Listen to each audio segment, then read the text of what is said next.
আমার ঘর দুয়ার কিচ্ছু রেনো আমারে মারি, আমার স্বামীরে মারি, আমার মেয়ে লুট করি লই গেছে কই।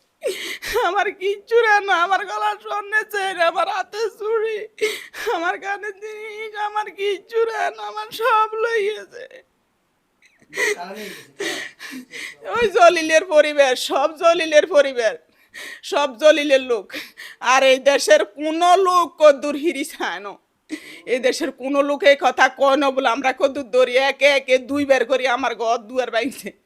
আমার স্বর্ণ অলঙ্কার টিয়া হয়েছে, আমার স্বামী এদিনকে গরু বেশি টিয়া আনছে, এই টিয়ার 20 লাখ টিয়া সব লই গেছে, সব নিয়ে গেছে, আমার কিচ্ছু নাই।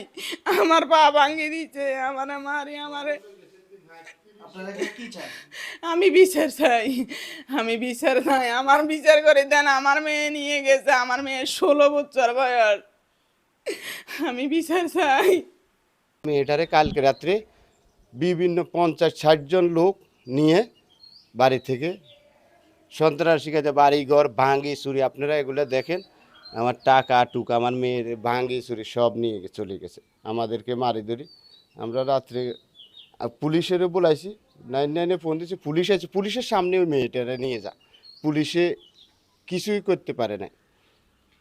আপনি এখন কি চাচ্ছেন? হ্যাঁ, আপনি এখন কি চান? আমার মেয়ের বিচার চাই। আমার মেয়ের নিয়ে আসার জন্য আমি আদালতে আমার আওতা দিচ্ছে। তো আমার গড়টাই যদি আমার নিরাপদ না, আমার এলাকা যদি নিরাপদ না, আমি এটা বিচার চাইতেছি, এটা বিচার হচ্ছে না। কিছু লোকের প্রভাব খাটাইতেছে, আর এখানে কিছু লোক ঠিক করছে।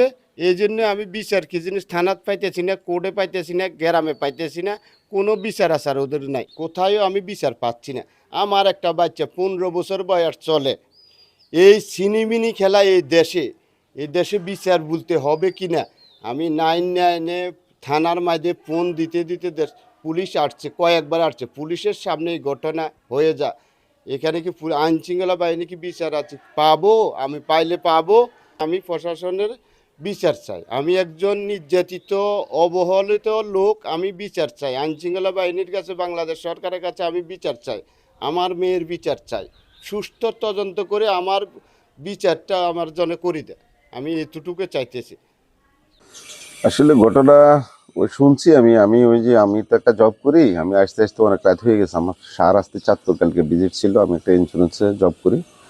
তো ওখানে থাকতে আমি শুনছি, তো শোনার পর এরপরে আমি এলাকার কয়েকজনের ফোন দিচ্ছি, জানলাম আর কি যে ঘটনা সত্য।